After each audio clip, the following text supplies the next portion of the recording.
Welcome friends in सोपी English channel. सोपी English चॅनलच्या आजच्या ह्या व्हिडिओमध्ये आपण जो काल टॉपिक शिकलो होतो तोच टॉपिक पुढे कंटिन्यू करणार होतो. काल आपण कोणता टॉपिक शिकलो होतो? तर ॲट इन ऑन. परंतु ॲट इन ऑन हा कालच्या टॉपिकमध्ये टाइम दर्शवणारा विषय होता.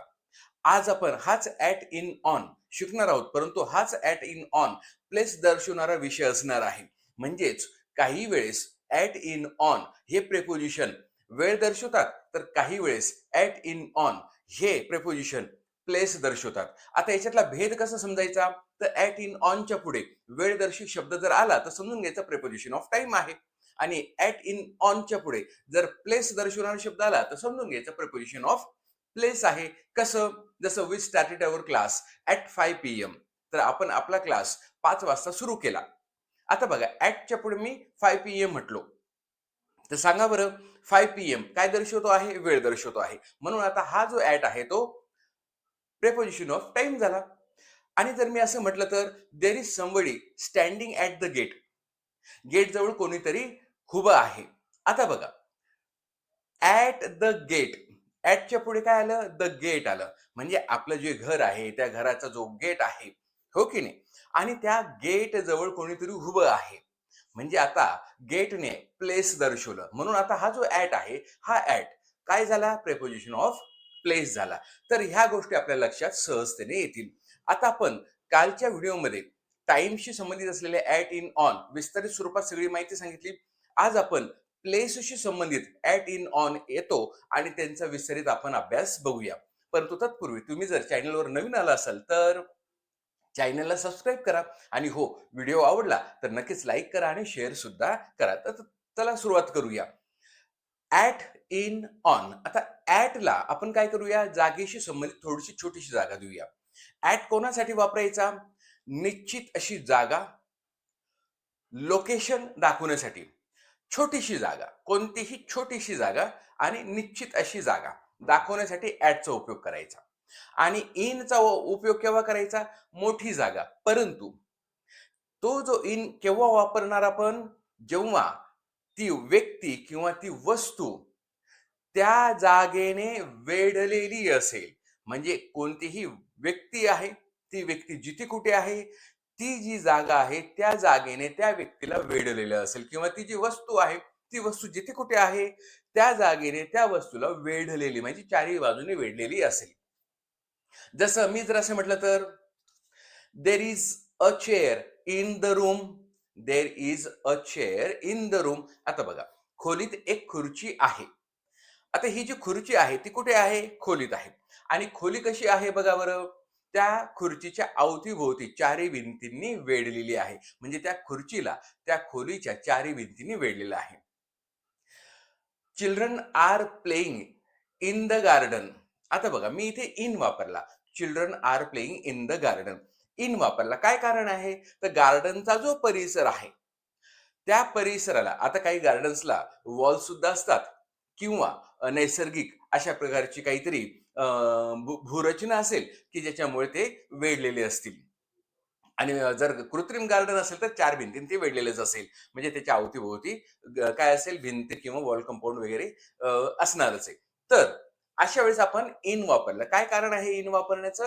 तर मुलं मुलं गार्डनमध्ये खेळत आहेत, परंतु ते गार्डनच्या ज्या परिसराने आहे त्या परिसराने त्यांना काय केलेलं आहे? वेढलेलं आहे.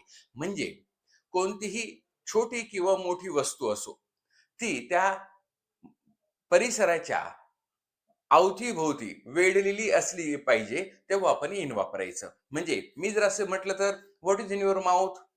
तुझ्या तोंडात काय आहे? तर बघा, आता यात समजून घ्या की लहान मूल आहे, त्याने चॉकलेट तोंडात घातलं, पण तुम्हाला असं वाटलं की त्या मुलाने चॉकलेट खाण्याच्या ऐवजी माती वगैरे खाली की काय? कारण की लहान मुलं जनरली आता माती वगैरे खातात, हे आपल्याला माहित आहे. आता साहजिकच आहे, आपण फ्लॅट वगैरे मध्ये जर राहत असू तर आता त्या मुलांना काही माती कोरायला मिळत नाही, तो भाग वेगळा.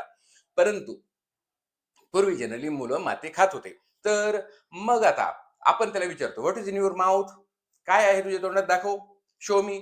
तर असं आपण म्हणतो. तर तोंडात म्हणजे तोंडाच्या मध्ये, म्हणजे ते तोंडामध्ये ती जी वस्तू आहे ती काय झालेली आहे? तोंडाने वेढलेली आहे. I put my hands in pocket. I put my hands in pockets. तर आता पॉकेटमध्ये मी माझे हात पॉकेटमध्ये खिशात घातले, तर खिशात घातले तर म्हणजेच हात आता खिशाने वेढले गेलेले आहेत. What is in your fist? तुझ्या मुठीत काय आहे? In your fist, in your hand. तर आता जेव्हा आपण असं म्हणतो त्यावेळेस त्या मुठीत काय आहे? तर मुठीमध्ये ह्या पाची बोटांनी त्या वस्तूला काय केलेलं आहे? वेढलेलं आहे. म्हणजे तुमच्या असं लक्षात आलं असेल की ॲट विशिष्ट लोकेशन दाखवण्यासाठी आणि इन काय दाखवण्यासाठी, की अशी कोणतीही वस्तू की ज्या वस्तूला त्या परिसराने वेढलेलं असलं पाहिजे. आलं असेल लक्षात? आता ऑन. ऑनचा उपयोग केव्हा करायचा? अशी कोणतीही व्यक्ती किंवा वस्तू की जी पृष्ठभागाला इथे हा शब्द खूप महत्वाचा आहे. कोणताही पृष्ठभाग असो, त्या पृष्ठभागाला खेटून, चिटकून बसलेली किंवा उभी असलेली किंवा मग लटकवलेली असली पाहिजे. म्हणजेच there is a notice board on the front wall. आता there is a notice board on the front wall. समोरच्या भिंतीवर एक सूचना फलक आहे. आता जी नोटीस बोर्ड आहे ते आपण भिंतीला काय केलेलं आहे? टांगलेलं आहे किंवा खिळ्यांनी पॅक केलेलं आहे.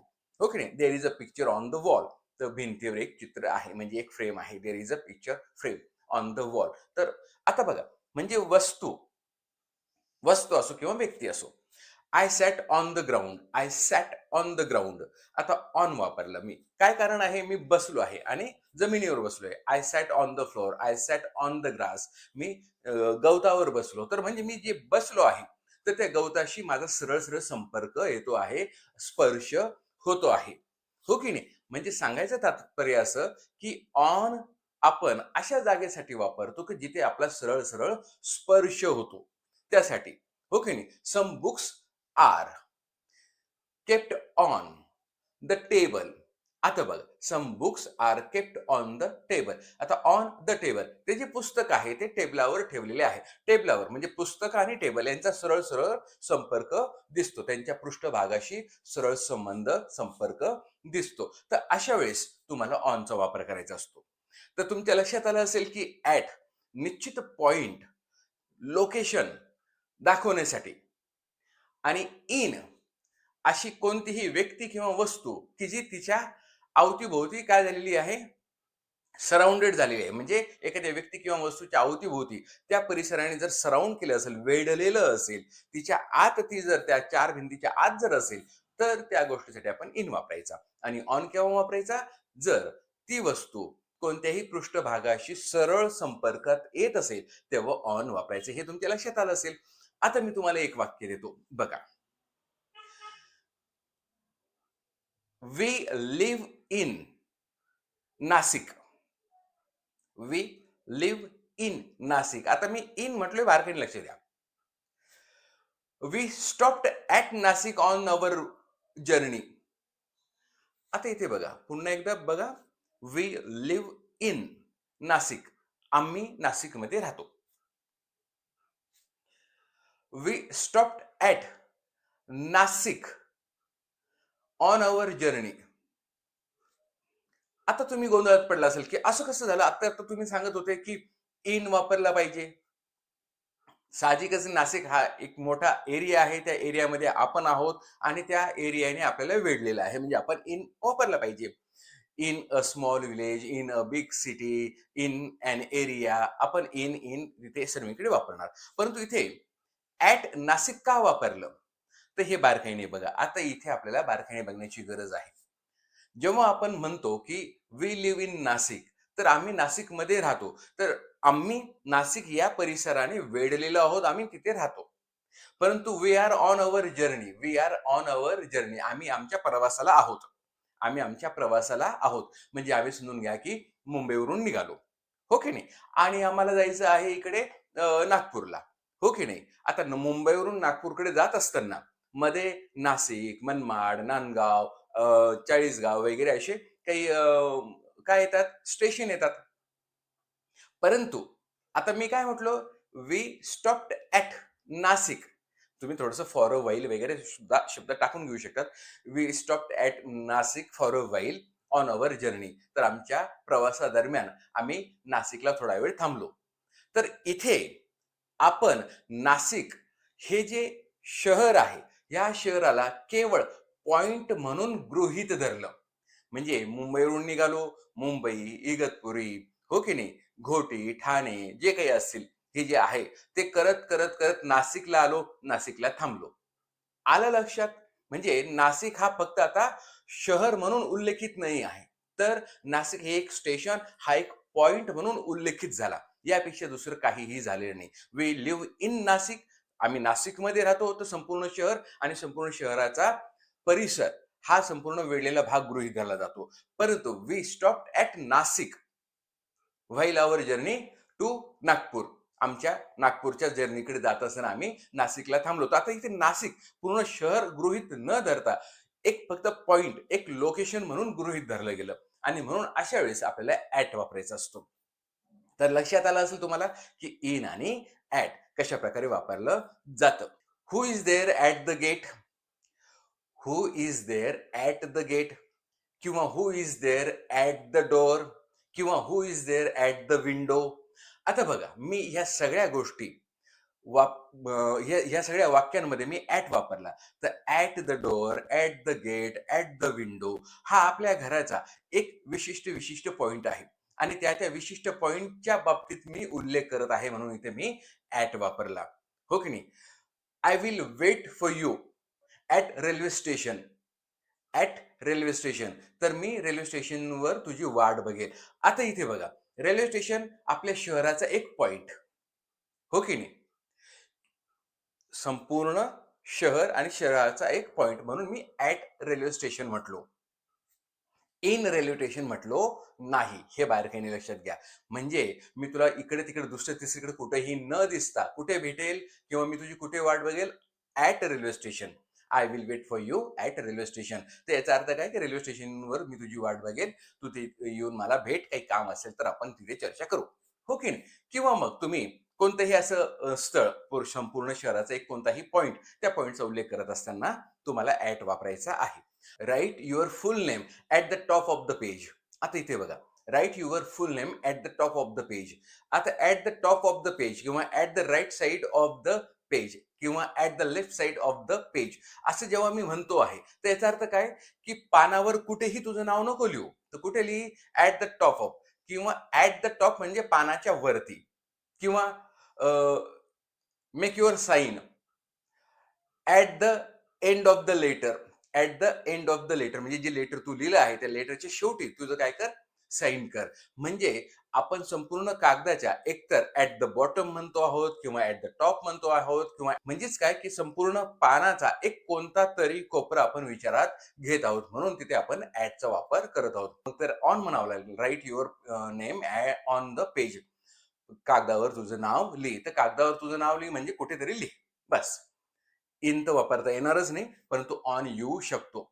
Write your name at the top of the page. हे अगदी करेक्ट असेल. At the left of the page whatever जे काही तुम्ही पॉइंट देणार ते. परंतु इन वापरता येणार नाही. ऑन तुम्ही म्हणू शकतात. Her house is at the end of the street.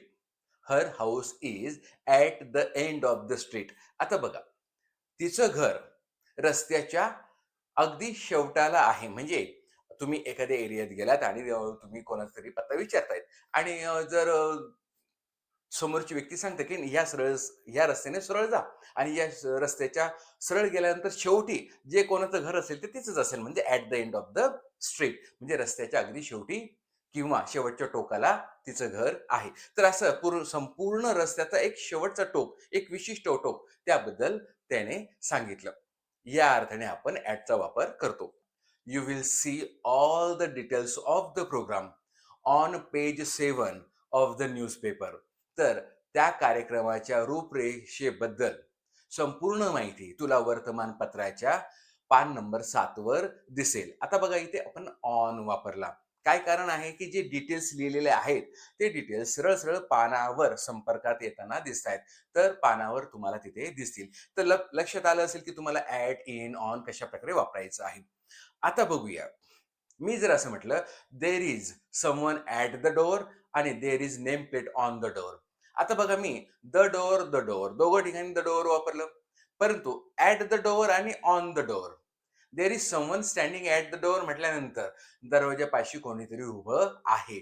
तर मला सांगा दरवाजापाशी कोणीतरी उभं आहे, तर दरवाजापाशी म्हणजे त्या दरवाजावर जाऊन उभा असेल का? त्याचा संपर्क होत असेल का? नाही. तर मग आपण असा अर्थ घेत आहोत, की घराचा एक संपूर्ण भागापैकी एक छोटासा भाग, निश्चित भाग, ते एक लोकेशन, तिथे कोणीतरी उभं आहे. म्हणजे आपण लोकेशन दाखवण्यासाठी ॲट वापरला आणि there is a name plate on the door. मग दरवाजावर काय आहे? नेम प्लेट आहे. आता दरवाजा आणि नेम प्लेट यांच्याशी सरळ-सरळ संपर्क होताना दिसतो. तर हा फरक तुम्हाला जाणवला असेल. तर वी लिव्ह इन नाशिक आणि वी स्टॉप्ड ॲट नाशिक याबद्दल मी चर्चा केली. हे पण तुमच्या लक्षात आलं असेल. तर अपेक्षा करतो, की तुम्हाला हा व्हिडिओ खूप नक्कीच आवडला असेल. आवडला असेल तर नक्कीच लाईक करा आणि शेअर करा.